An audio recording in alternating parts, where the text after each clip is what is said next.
Welcome to the Sober by Design podcast, where we explore the many pathways to recovery and a better life through conversations with a wide array of guests. Whether you're sober curious, in recovery, or simply looking to improve your mental health and well-being, this podcast will have something for you.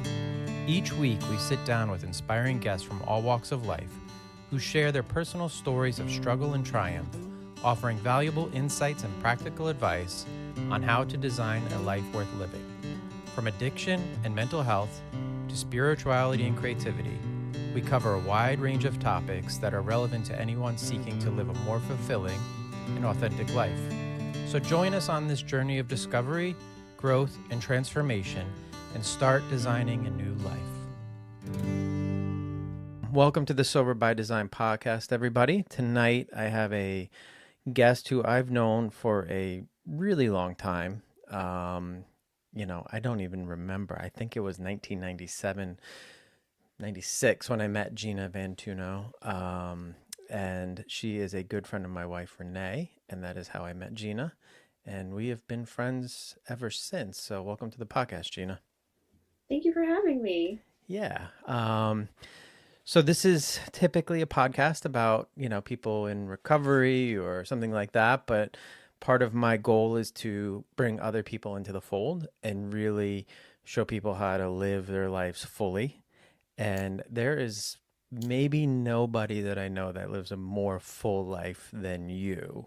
So Wow. I can't wait to get into that stuff later. But if you could just kind of walk people through like your growing up, because I met you, we were probably like 18, 19 when we met, somewhere around there. So getting a little bit of your backstory would be really interesting for me. And then, it would give us a good jumping off point. Yeah. I almost want to dive into like a Dr. Evil. I won't do that though. um, my childhood was typical. Born and raised in New Jersey, youngest of three, older brother and sister. My boyfriend always says that anytime I share a story with him about my childhood, he says, you had like a Norman Rockwell kind of upbringing. And I think I kind of did. I mean, I know I was very blessed. I was very lucky. Really supportive, loving parents. And it was a little tough being the youngest because my brother and sister were about like 14 months apart.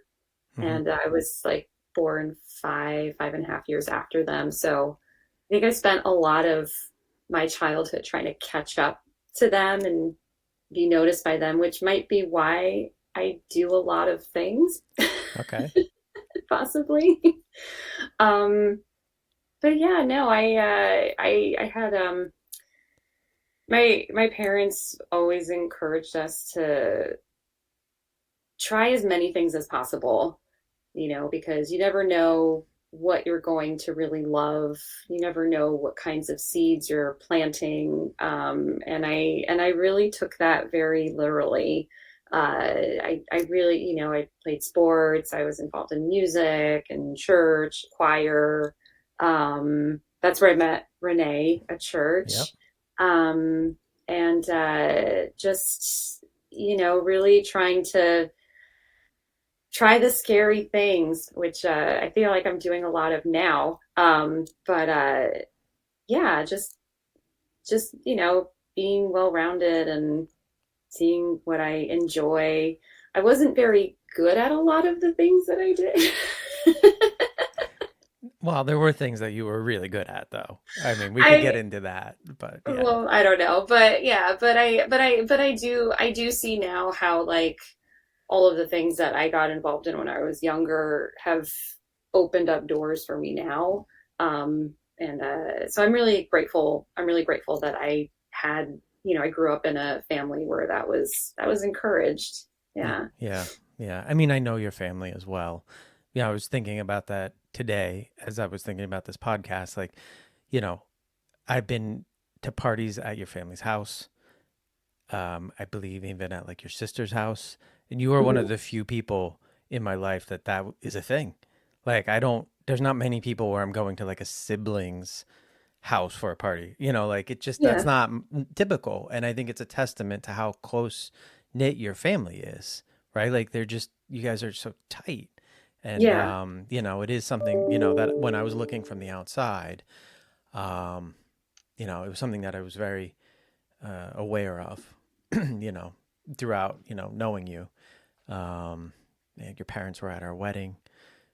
Yes, You were in our wedding, so I that you was. know you are in our wedding album. I think a couple times. Yeah. Um, and again, you met Renee at church, so that was a big part, I think, of your teenage years, if I gathered all that correctly. Yeah. Um, one thing that you know when I first met you, I believe it was college, and you were at Michigan in the band. Yep. Yes, which is incredible, right? It's a huge thing.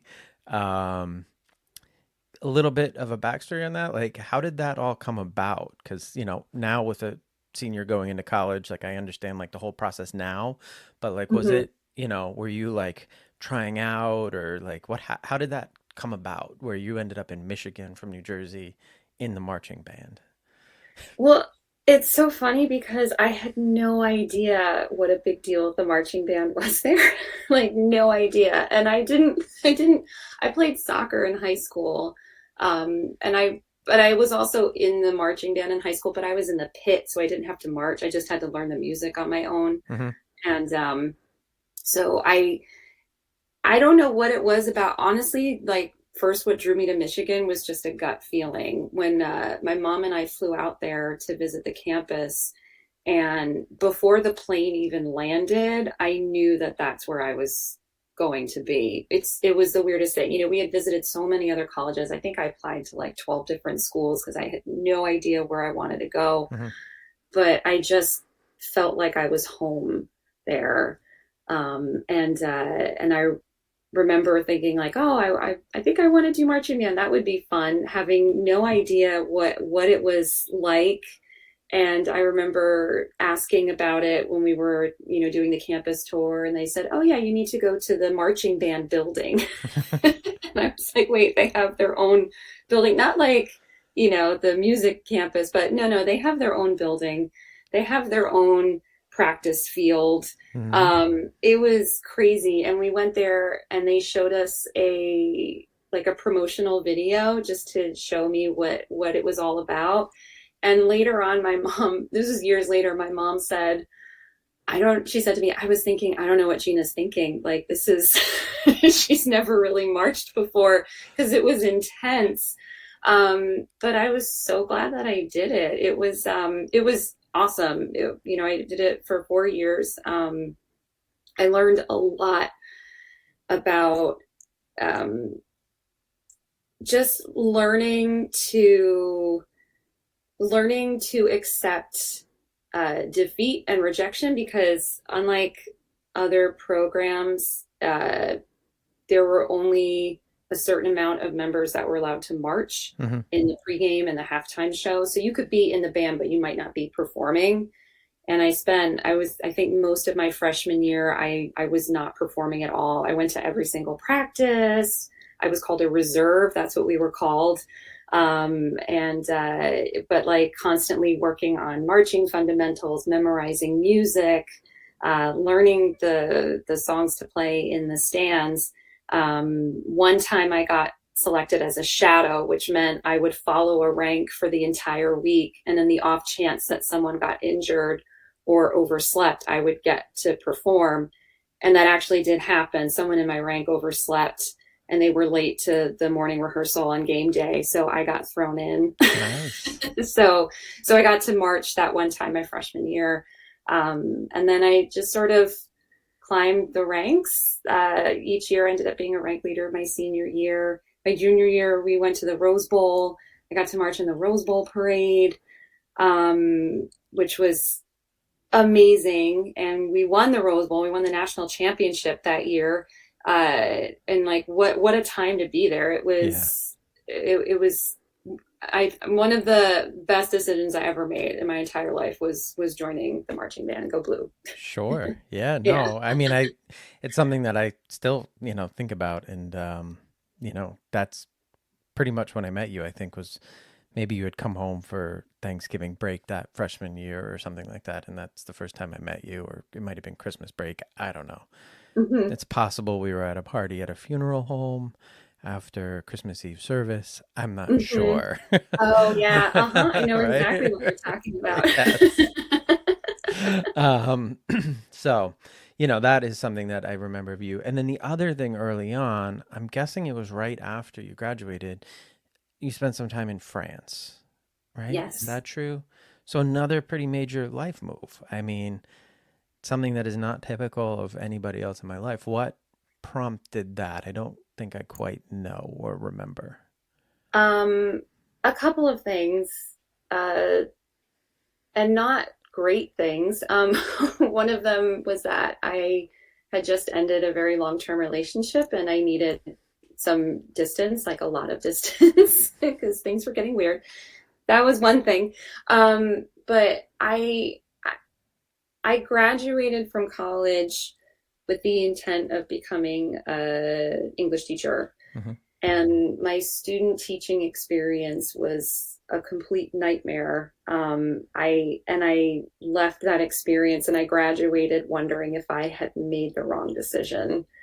And a friend of mine who had graduated the year before me had spent a year in France working through this program called French government, and he was stationed, assigned to a lycée, a high school, and he was in Paris actually, and he worked there for the year as a foreign language assistant, teaching conversational English. Hmm.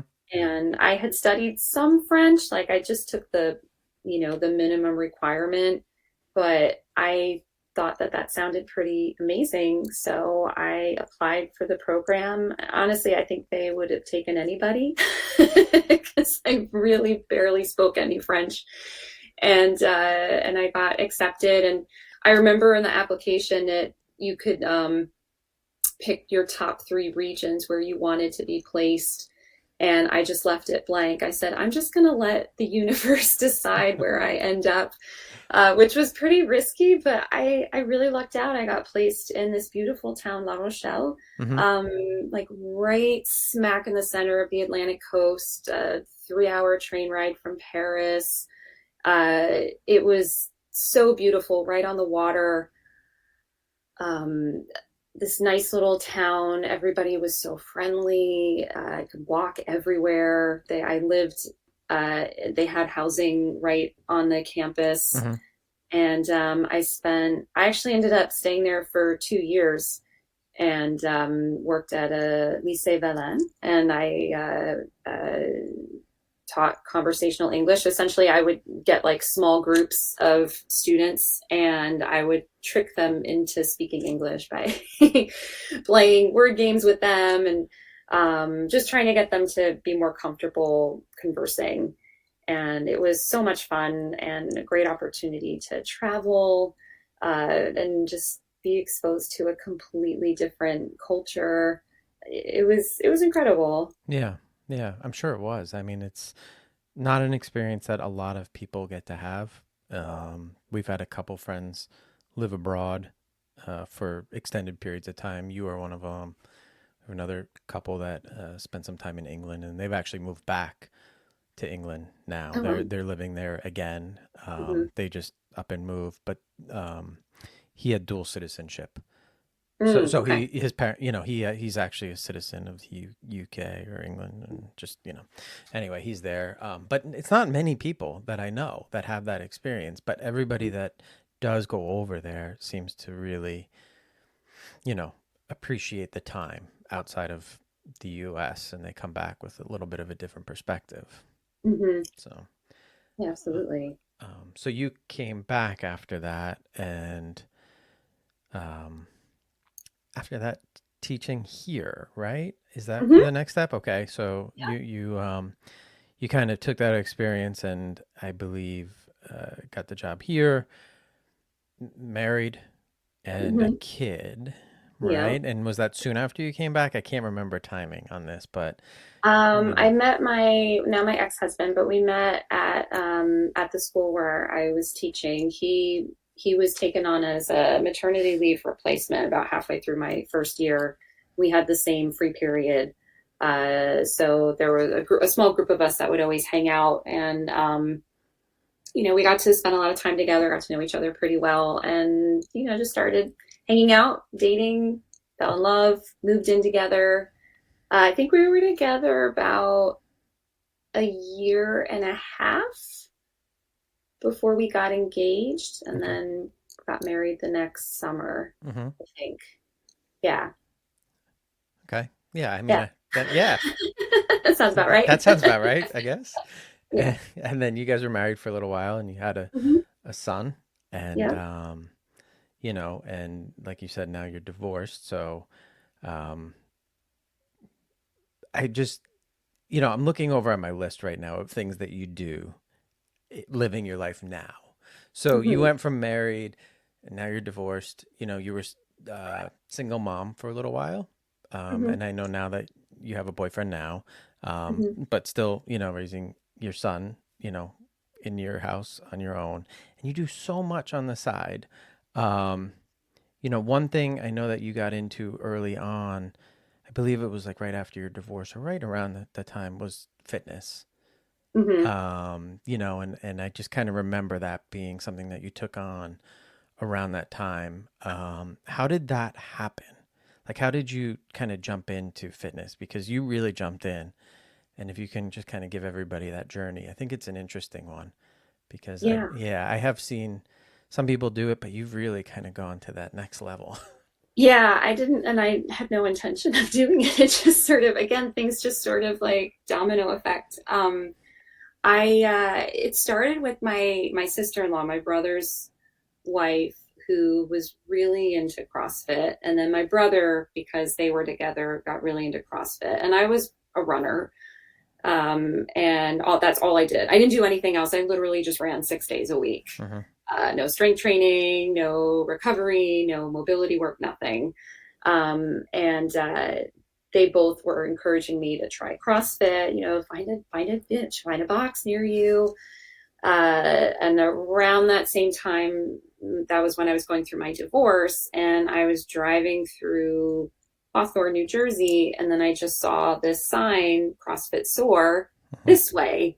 And it was like, and like you're like, it was a sign. It was a sign and literally a sign. It's like a scene out of a movie. Right. It really was like a scene out of a movie. And I was like, okay. So I ended up going there, and that was also when I was training for my first marathon. Hmm.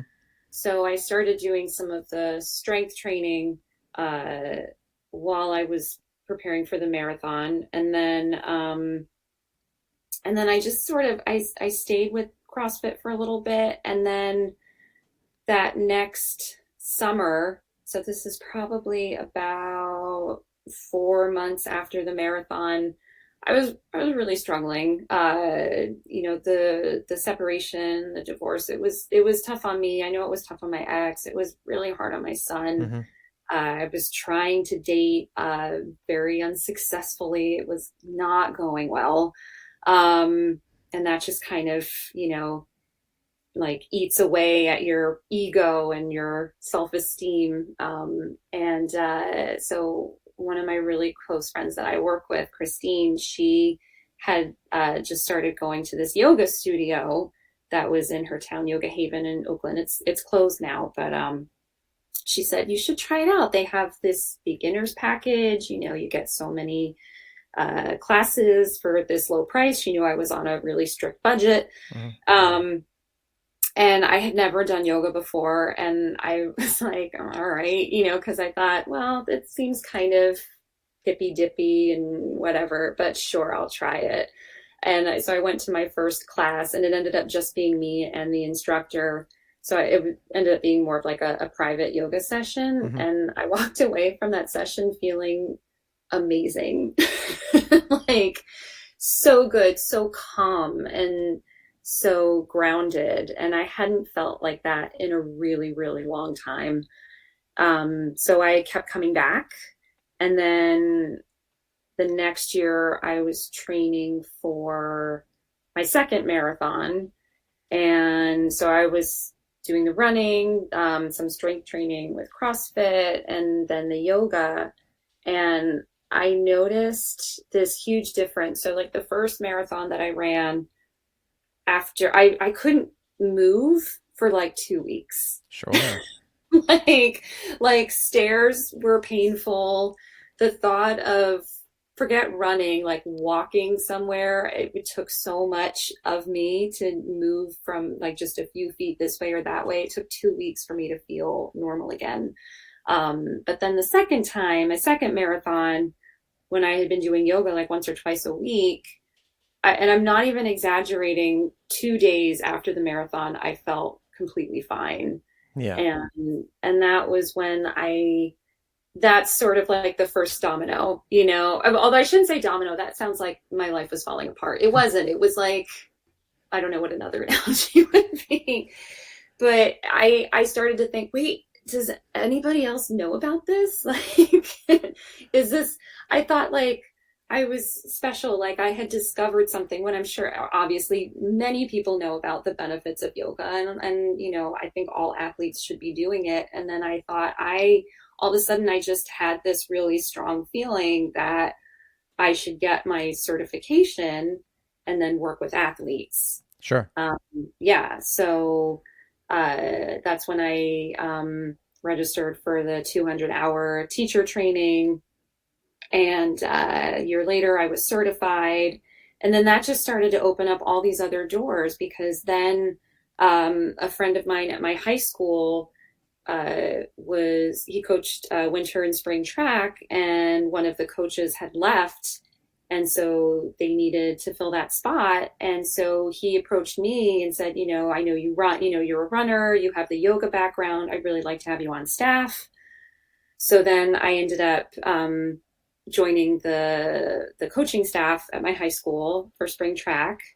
And then I thought, well, if I'm going to be working with these runners, and I think they should be doing strength training because they weren't, and I was just sort of teaching them like what I knew from my CrossFit classes, I thought I really should, I want to make sure I know what I'm telling them and I'm doing it correctly. So Yeah. then I got my L1 that next summer. Sure. For anybody And that doesn't know what that is, that's CrossFit level one right, trainer. So there's multiple levels of CrossFit trainers. So that's just true. yeah. Yeah. Yeah. So the L1, that's like the base level. Um, and so I did that, and then I was on staff at my CrossFit gym because they had brought me on to teach yoga. And then I got my L1, and then the owner of the gym asked if I'd be interested in coaching CrossFit, and I said sure. So because I was in a mode where I was just saying yes to everything. I was sure that would be great. So then I interned at the gym, and then I became then I was coaching at the gym. Um, and yeah, so that was sort of like, all of a sudden I was involved in all of these things with fitness, and then I would stop and think, wait, I'm a high school English teacher. What am I doing? But it's really become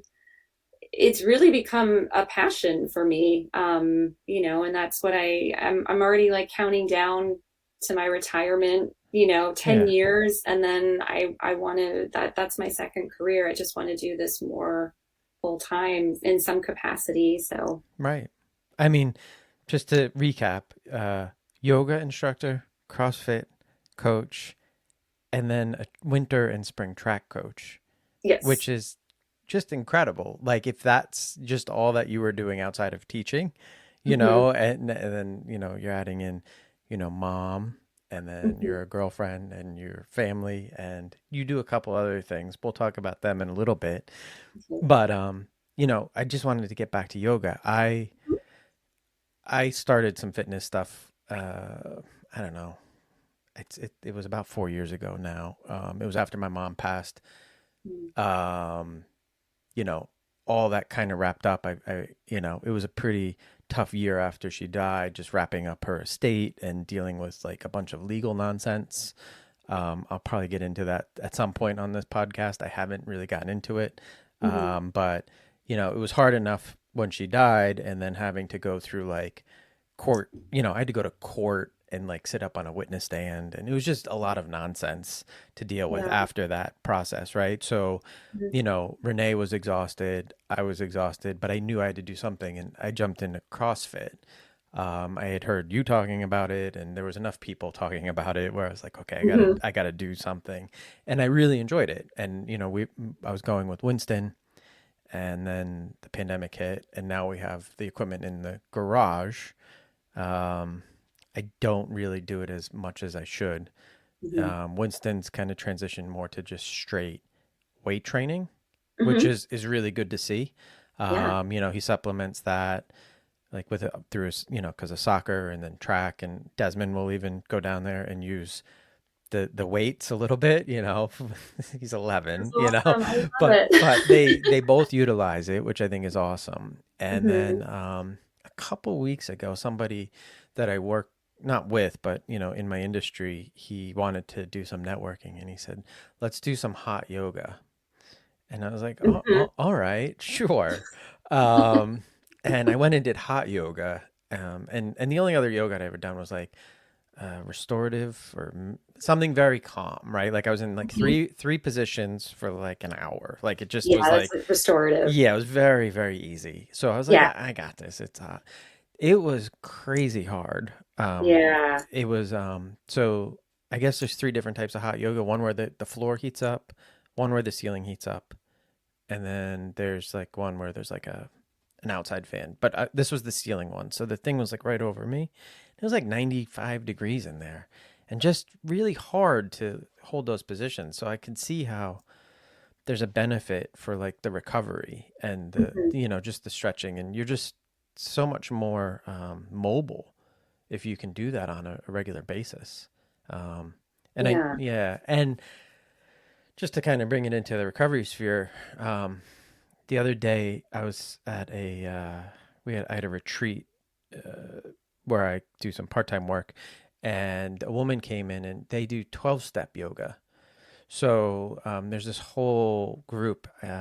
It's like a 12-step yoga group. So it kind of wraps in the principles of AA Hmm. and yoga.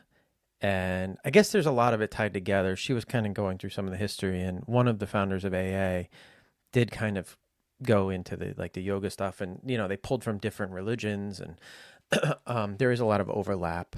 And so they run these like meeting slash yoga sessions where people in recovery go, and they'll start out with like little share, and then they go into the yoga. And I think it is an interesting thing because it puts you in a different mindset. So Hmm. for anybody looking, I'm sure you can search around. It's 12-step yoga, and different locations do it, different yoga studios as well as recovery centers. So, um, That's so cool. I love that. I love that that exists. yeah. And then there's also stuff with CrossFit too and recovery. Hmm. So there's a couple groups that do, there's a couple CrossFit studios that will offer free sessions on certain days of the week for people in recovery. And then, just actually just like straight up recovery based boxes too that are popping up. So it is nice to see sort of that overlap and understanding how much this physical activity, like it can help you Hmm. through, mental challenge, issues, right? Like I'm sure that Yeah. was a huge help for you as you were going through, like you were saying, like it was a hard time. And then you found this tool of like fitness, right? So like you were Mhm. running, and then you were all of a sudden you're doing strength training and then yoga, and all of that was helping your mental state. And then all of a sudden you're, years later, and you're a completely different spot, in Yeah. life. Um, Yeah. I yeah. mean, that's 100% accurate. I think, and each of the things gave me something different, like running. I loved running because it was, for me, it was the one time where I could just be by myself and I wasn't needed by anybody. And I would go on really long runs. So that was a time for me to process all of the junk that was going on in my brain, Mhm. and try to sift through, um, and prioritize, like, what do I really need to worry about? I think CrossFit helped me, um, feel stronger, both physically and emotionally. Mhm. I think something that I struggled with for a really long time, and I still do, is that I always felt weak in some way. I never really tapped into that inner strength that I think we all have. And CrossFit gave me the tools to do that. And then yoga helped me center myself and ground myself. And one of the things, whenever I lead a session, we always start with a meditation. And one of the things I always say is, when first we start by being present and acknowledging our surroundings and the environment we're in, the temperature of the air, the sounds that are filling the room or the space. And then when I ask them to start turning their gaze or their attention inward, check in with your body. How are you feeling physically?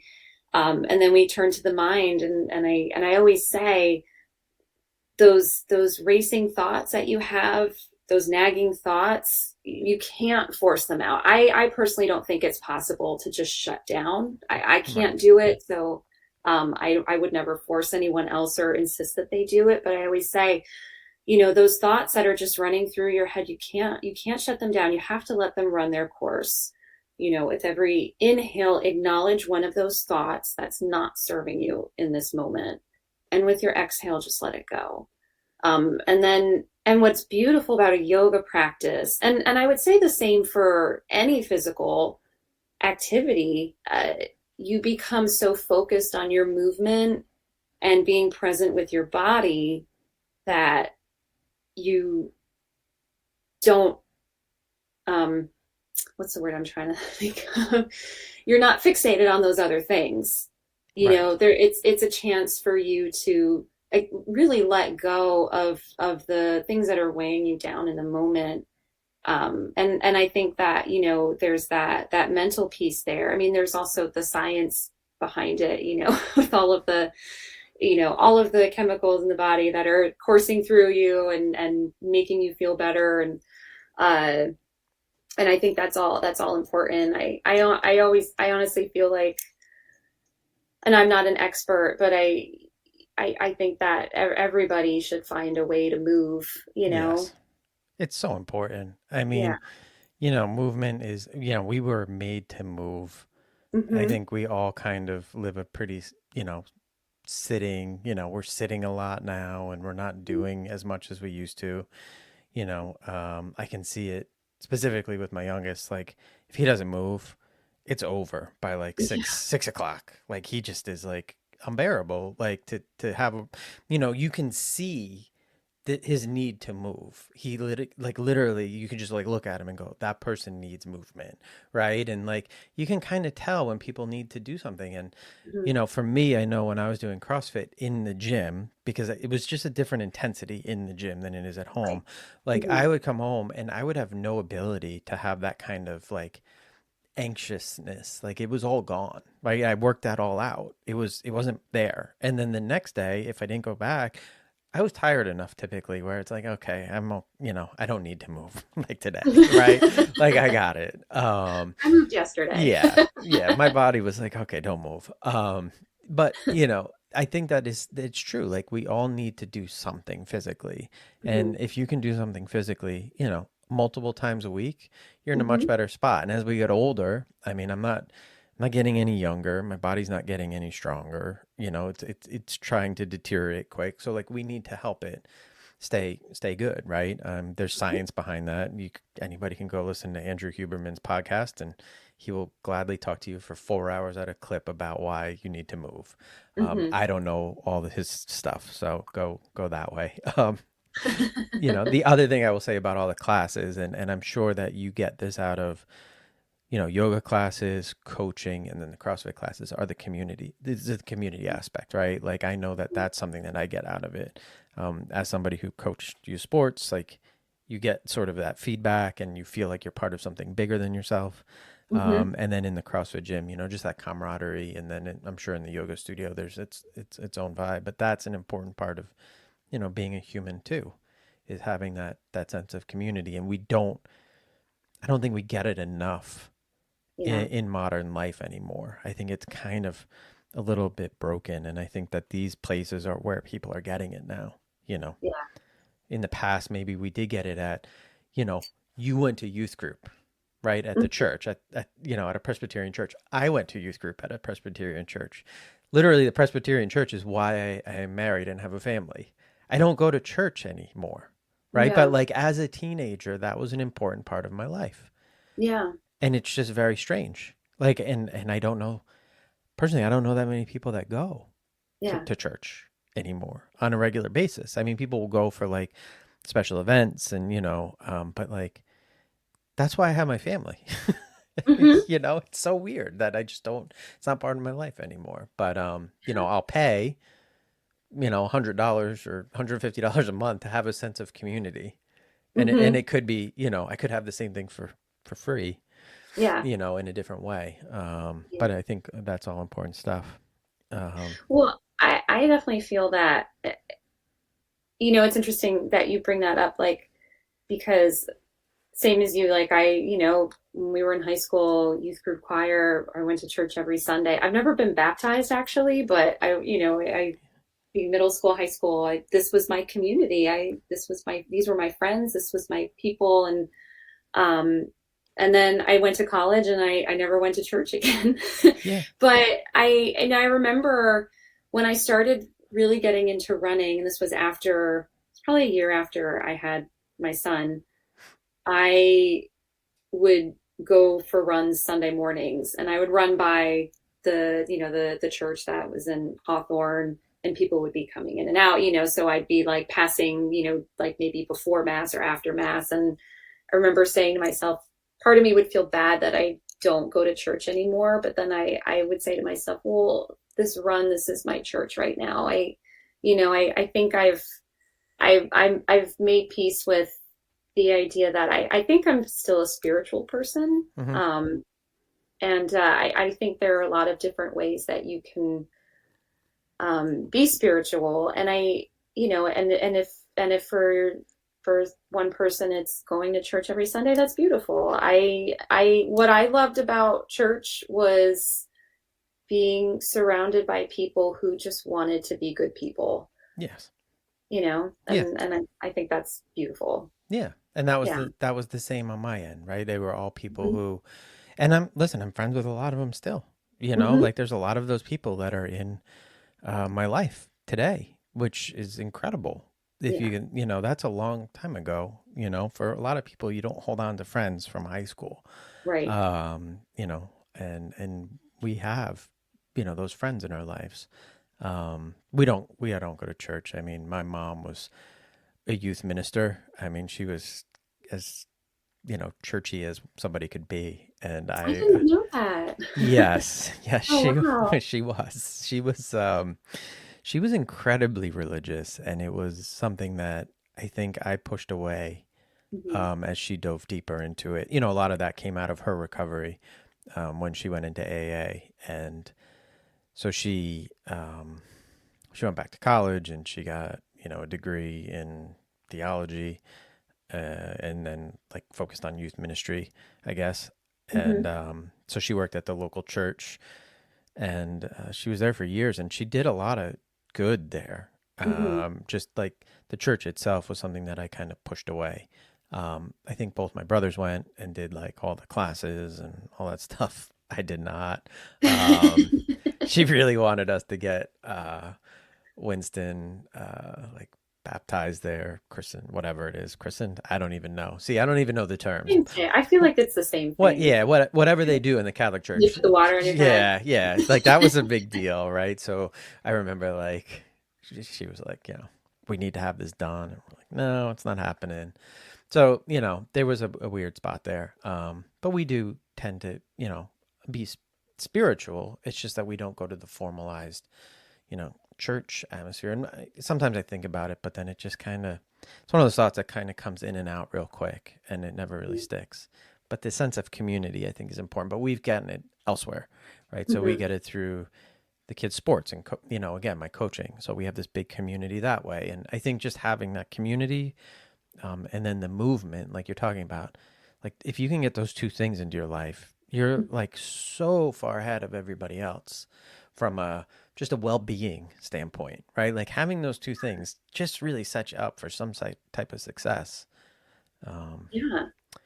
the other things that you do, so there's two other things. So one, I'm just going to say, went to see you in a band, like a Yeah. like a band, not the marching Yeah. band, right? So like you stopped marching band and then now you're in a band and you were singing, I believe, and playing bass guitar. I did learn how to play bass on like three Okay. songs Yes. because we went through a period where we didn't have a bass player. I forget what happened.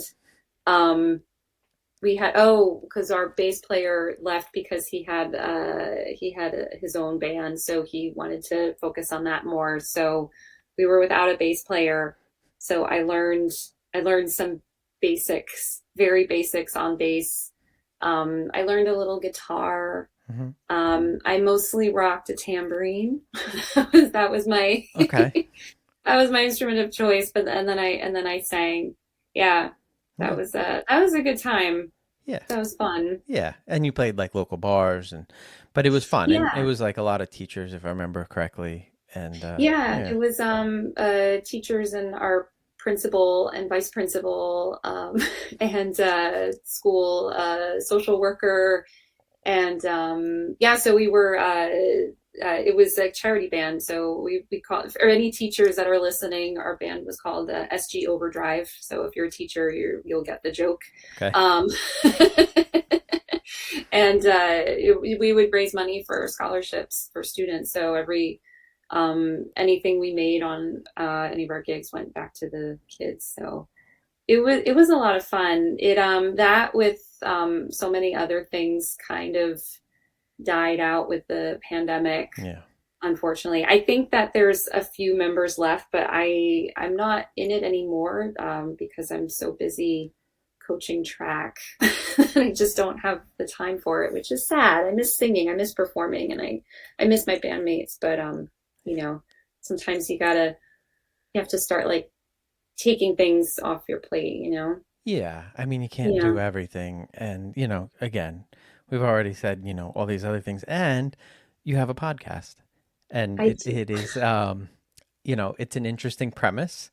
It's a little bit different than my podcast. So, if you could give people the name of the podcast and then kind of what you talk about, I think it's very interesting how you both run that podcast. So, but give people sort of the info on your show.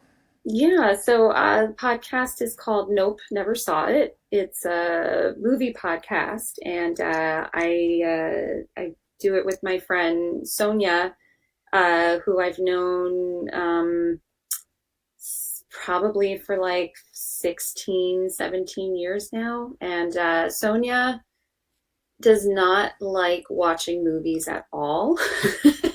And I love movies. I like I remember learning that was how my parents would potty train me. Like if I went in the potty, they would let me watch Mary Poppins or Grease. Those were like my two favorite movies. So it makes sense to me that I Sure. love film from a very early age. It was my reward for doing something. And That's probably too much information, but I said it anyway. Uh, so sorry. Yeah. So anyway, so Sonia doesn't like movies. I like movies. Every time I would bring up a movie or quote a movie, she'd have no idea what I was talking about. And we had always joked about having our own podcast and be like, oh, it'd just be us talking and Hmm. everyone will love it. No one would love that. And then one day I don't remember what we were talking about, but I mentioned Pulp Fiction and she didn't get the reference. And I was like, Pulp Fiction. And I was like, have you not seen that? She's like, Gina, I haven't seen that movie. And then all of a sudden I said, this is what our podcast needs to be. It needs to be me making you watch a movie and then we talk about it. So that's what it is. So Nope never saw it because Sonia has never seen anything. Although now she's seen 50 movies because we just recorded our 50th episode. Yes. And it's so much fun. It's awesome because it's, we're close friends, so it's a chance for us to have this like little project together. And I love watching movies. I love talking about movies. So she's really the good sport here because I'm making her do something that she doesn't really want to do. But it's always a fun conversation. She's brutally honest about what she thinks about the movies that we watch. So it's a lot of fun. It's a good premise, right? And you guys run it really well with sort of the information, the deep dive that you do on the movies, and you're kind of making links between actors and stuff, and the idea of I think I've heard her kind of give her premise of what she thought the movie would be like, Yes. and then see how close it actually is just based on the title.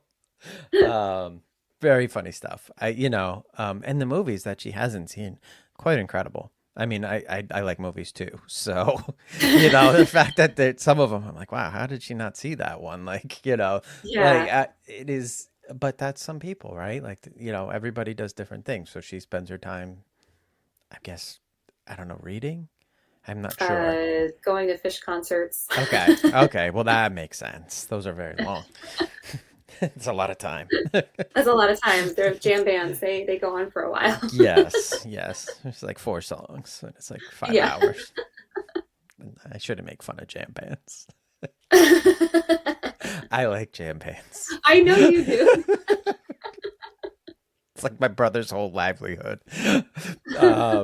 So yeah, it's but I think it's interesting that you have that as well, right? So like you really have kind of like made this whole arc, like it was like marching band, and then going out of the country teaching, and then the fitness, and but still kind of keeping this creative undertone with the teacher band and the podcast, and it's like you really have kind of maintained this very full life. And again, you're juggling being a mom and all these other roles. Like you have a lot on your plate. And again, in my podcast I try to talk about like if you live your life, like sometimes in recovery what happens is people get so focused on being in recovery, so it's like their only thing, right? Like I'm in recovery, so like I'm just gonna not drink, and that's all my life is going to be about, or not do drugs, and I'm just going to go to meetings. But it's like, you got to do all the other stuff. I remember, I think you were at our house. We had a pig roast at our house, our old house in the backyard. You were there, right? And I was early in sobriety at that point. And I had a friend at the time who was also in recovery. And, I told him that we were doing this pig roast, and he's like, that's an awful idea. You can't have people at your house, drinking and having fun, and that's not good for you. And I was like, or I can continue to live my life. And like, isn't that why I'm not drinking? Like, like the other option was continue to drink and I have no life, and now I want to embrace it fully. And like the next day he was like, how could you do that? You were like eating a pig's eyeball. That's like, you're going to fall right off. And I think at that point I'm like, okay, like I have to make sure that I live my life. So I want people to know, like, you can fill your life up with a lot of stuff and continue to still meet your responsibilities of work, motherhood, fatherhood, but do meaningful things outside of just that, right? Some people are like, all I can do is work, be a father, and do recovery. It's like, no, you can also coach a track team and learn how to, be a yoga instructor and have a podcast. And all of a sudden, like, you're filling your life up. And that's what we're supposed to be doing, I think. Yeah. Not just sitting around. Like, we get one swing at this and it's short. It is a short life. I mean, you don't really know when it's over. So I try to do my best to fill it up, right? I mean, it seems like that's what you're doing too. Yeah, no, absolutely. I agree. I mean, and I've started to I mean, my father passed away. I think it's been, man, has it been like 5 years, 6 years now? It still feels like, Yeah, it still feels so fresh, it does. But that, that loss, it really made me, it was the first time I really understood, okay, we really don't know how much time we have. Um, we can do everything we can to prolong our lives, but I mean, we just don't know. So yeah, like fill it with the things that bring you joy. Yes. Marie Kondo your life. Y- y- Do right. the things that spark joy, and the things that don't, thank them, and then let it go. And um, I was going to say something. There was something else that you had mentioned before, and I wanted to piggyback on it, and now I can't remember what it was. Yeah. I mean, to your point though, when I think for people, when you lose a parent, I think that's the moment that, because I've lost people before my mom, but Hmm. I don't know that it had an impact on me of like, I have to do something to like make sure that I'm living my life, right? Hmm. Like, I don't know that I had that direct kind of correlation between it. But then, like when my mom passed, and for you when your dad passed, it for some reason it just resonates a little bit more, right? When it's somebody that close in your family, and then it's just it is an eye opening thing. It's a shame that it takes something like that sometimes. But I try to look at that as like, okay, that's the takeaway, or like that's if I could take anything positive out of this experience, it's like it reminded me, like, okay, like live your life, and Yeah. I think in our house, that just kind of rippled through our house too. Like, I'm Hmm. sure it kind of rippled through your whole family, right? As Yeah. well. Um, yeah. Anyway, it was, yeah, they were both like back to back. It was very close. They were very close. Yeah. Yeah. Yeah. Yeah. I don't remember exactly the timing. But Yeah. yeah. So for me again, really, this is kind of an outcome of like live your life. Like I kind of had been on that course anyway, and Hmm. then like that kind of amplified it even more. So the things that are important to me. So I went and got my recovery coaching certificate soon after that, and tend to eat a little bit more sweets now.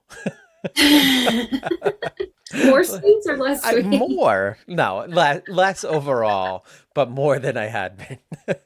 Yeah. Like, like I don't deny myself, Yeah. like it's like, okay, I'm out to dinner and there's a good dessert menu. I'm going to order dessert. Like, and that's the Yes. kind of stuff that I think is important to do, right? It's like, in my eulogy, I said, like, just eat the donut. Like, why are you going to deny yourself these like little things? Like in the end, it's not going to matter that much, Yeah. and we try to be smart. Obviously I have to be smart about, indulging in things. It's just Hmm. I'm can go overboard, but I try to have fun, and that's the beauty of life, is having fun and finding joy, and we are still learning. And Hmm. that's why I have this podcast, to learn from people like you, Yeah. and how you do it, and then hopefully somebody else will go out and get their yoga teaching license or CrossFit level 1 or something, and I think it just inspiring people to do more is really the trick. And that's what you're doing for Yeah. everybody around you as a teacher and as a coach. You're inspiring like that next generation to do that stuff, I think. So I hope so. yeah, you are. You are. I mean, I think that, right? You probably get feedback from kids. At this point, some kids have graduated and come back. Yeah, I mean, yeah, I do see kids here and there. Not as much. Well, no, I do. They,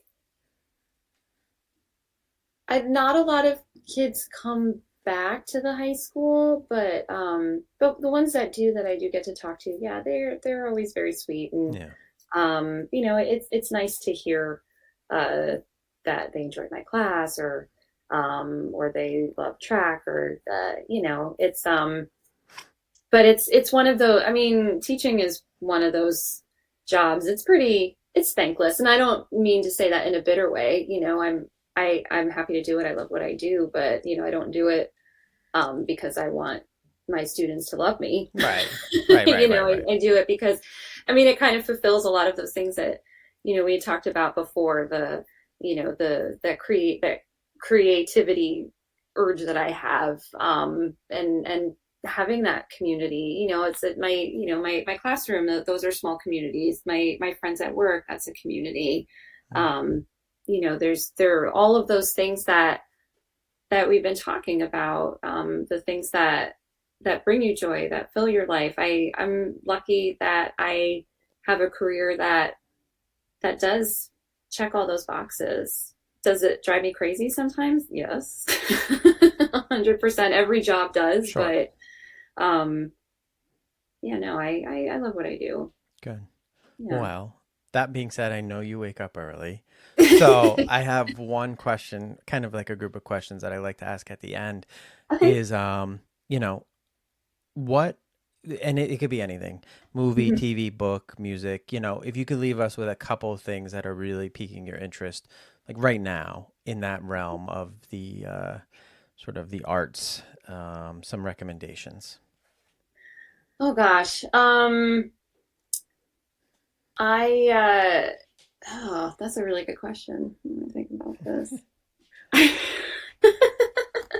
I actually, it's funny that last year I actually decided to get an actual like paid subscription to Spotify, so I don't have to hear commercials. Yes. And I started a playlist last year, new to me 2022. So any song I heard on the radio or on TV that I really, really liked, that sparked joy, that, for whatever reason, I was like, I want to hear this song all the time, I would add it to that list. Uh-huh. And then at the end of the year, I was noticing, there were certain bands that I kept coming back to, like what's LCD Sound System, the Yeah Yeah Yeahs. And these are probably bands that other people have heard of, but for me, I've never heard of them. Which I'm embarrassed to say. The Heavy Heavy, Oh, the I heavy really like heavy's them. good. First Aid Kit. So I'm like really into those bands right now. Um, I my guilty pleasure is Love Is Blind on Netflix. I cannot get enough of that reality show. Okay. It's like total trash, but I just need to let me see what else. Uh I'm thinking like television shows, Severance on Apple TV.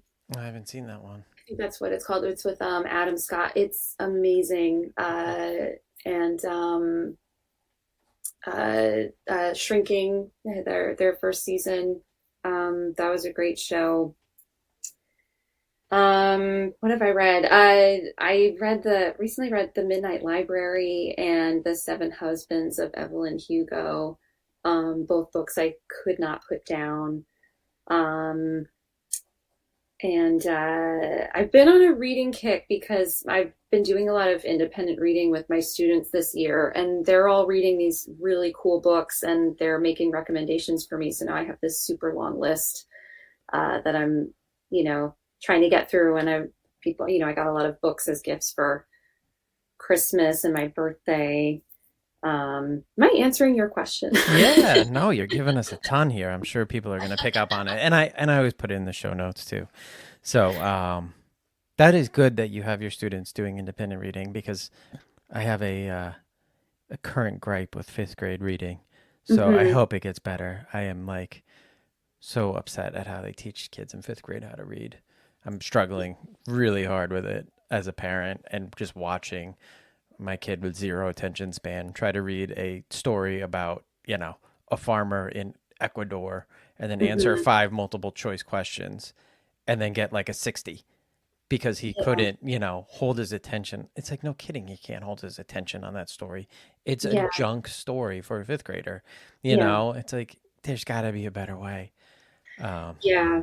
so I Yeah, a couple of years ago I started to, I would say maybe about 5 years ago, I started to change my whole approach to reading. I mean, I teach high school, and I usually I teach juniors and seniors mostly, and upper level students. And even at that level, I'm not saying that they don't have the reading skills. They do, but they don't read. Hmm. And I don't blame them, because I think that the books that we're giving them to read aren't relevant to them, really. Like, we think they're relevant because they're part of the canon, but Right. we're not all of these kids are going to be English majors in college. So I've been sort of on this mission to get my students to enjoy reading again. So um, I like the last year or two, I've been trying something different, where instead of having like a novel study where everyone's reading the same book, it's just ongoing independent reading throughout the year. And they're like little projects and stuff, like, like I had them do a book talk with their book once, or they have to write like a review, or um, I had them do, I stole this idea from another teacher uh, in my building. She said I could. I didn't just like, sneakily Hmm. take it from Hmm. her. I said, can I do this too? But they had to like pick groups, and they had book groups, and they had to pick a book, but it had to be a book that had not been made into a movie. And then they had to read the book and then present a movie pitch to the class, like, this is who would star in the film version, these are the changes we would make, these are the aesthetics, this is what it's going to look like, and this is who's going to direct it. And things like that, just to make it more or less painful than I think it is for them. Yeah. Yeah. But I am seeing that they're and I give them time to read in class, and then like they'll finish a book and they'll be like, is it okay if I bring in another book to read? Yes, of course. Like, I think they want to do it, but they just feel like they're not allowed to read the things that might interest them. So why rob them of that opportunity, by forcing them to read something that they're not interested in? Like, I'm happy to expose them to or make suggestions, but if they don't even enjoy reading in the first place, why am I going to force them to read In Cold Blood? I think it's a great book, but like, they might not enjoy it. I don't know. Right. It's not going to resonate with everybody. Yeah. And I think now it's really hard to grab people's attention in general, right? Everything is so short form. Mm-hmm. So now you're going to say, okay, read a book that's going to take you, 3 hours, 4 hours, whatever it is to finish. Mm-hmm. That's daunting, Mm-hmm. and oh, and you're not going to enjoy it at all. Yeah. Like that And is I'm like, going to give you a test on it, and you have to yeah, memorize the whole thing. it's awful. It's Yeah. awful. And it's such an important skill. Like I talked to our older son about it, and I tried every which way to get him to read like short form essays or books that he might like or something. And I said, it's important because one, it teaches you different ways to write. So you're going to Mm-hmm. pick up on different writing techniques, Yep. different ways to communicate. Like by reading other people's thoughts and how they express them, you get a lot out of it. Mm-hmm. And, so you're doing a great service in that. And, your movie pitch idea, you're bridging two different skill sets there, right? You got public speaking, you got reading, Mm-hmm. it's just, I don't know. I just don't think like, hey, read a story you don't like and take a test is the best way to get No. anybody to enjoy reading. And I think we do have to do better. I mean, I myself, if I sit down and read and start, I can fall right into it. Mm-hmm. It's just starting now is the hard part because our attention is pulled in so Mm-hmm. many different facets. Yeah. And then book on tape, right, is kind of like, okay, like I get it. Like if you can do that, sure. I don't have an Audible subscription. I listen to podcasts, so I don't know that I can Same. listen to a book on tape. I know Spotify has them now, but you got to buy them, I guess. Um, they don't. I'm not big on like the Audible books. I want to hold the book in my hand. Yeah, yeah, yeah. Yeah. Me too. I even have Kindles, and I can't quite get into the Kindle either. Like I Mm-hmm. need a book. Yeah. Um, so that being said, a couple of things. LCD Mm-hmm. Sound System, great band. The Heavy Mm-hmm. Heavy, great band. They just had it. I just saw them on Instagram. They had a live performance up in Maine. Oh, So cool. yeah, that is a band that is big in our family right now. Okay. My stepfather is a big Heavy Heavy fan, And so those are good ones. I am going to give two recommendations this week. One is a show, an older show, but I'm drinking out of a mug today, the Rosebud Motel mug, and that is Schitt's Creek, which is one of our favorite shows. I love that show. It is so good. So good. After I watched it, I just thought, okay, this show is like it is about, the importance of family and Mhm. like that, just kind of wrapping it back to this idea of community, right? Like, so Mhm. it's, they lose everything, but I think through that they find out that, their community and their family is so much more important than their fortune. And Mhm. it really resonated with me like, oh, if everything falls apart, it's still going to be okay because I Mhm. have my family and you can always find like these friends, right? Like Chris Elliott, I forget his name, but it's like he becomes a good friend and he's like just some crazy, character in town and Yeah. it's just it's a very sweet show with some great stories in it. So I really like that one. And a book. This is a real random book, and nobody's gonna read it, but it's Delirious New York, and it's by Rem Koolhaas. It's a book about like the history of Manhattan through architecture. So Rem Koolhaas is an architect, and he writes this story about, or this book about like the development of Manhattan and New York. So if you could find a copy of it, good for you. It's really hard. I'm sure it's at a library, but it's an interesting history of the development of the island of New York. So those are my two this week. Um, Again, everything will be linked in the show notes as well as Gina's podcast, which everybody should listen to. And, I thank you for being on. I know it's a little late at night for you, and but I appreciate it, and I think it's gonna help a bunch of people out. Specifically, just the idea of like get out and move. Yeah. It's super important. Find your thing and just do it. You know, Yeah. and Even if it's just walking, just do it. yeah, yeah, yeah, yeah, Yeah. yeah. And you tried so many different things, and like you took something from everything. So it's like just do it. Just go do Yeah. it. And then it's that easy. It's really just get out of your own way. Hmm. So again, thank you so much, and it was a pleasure talking to you. Um, Well, thank you for having me. This is wonderful. I don't think I ever really get a chance to just talk to you. yeah, yeah. No, we don't get to talk much, right? It's kind of always like distracted. Yeah. So This was this really fun. I it love it. was. It was. All right, Gina, we'll see you soon. Okay. Thanks. Bye bye.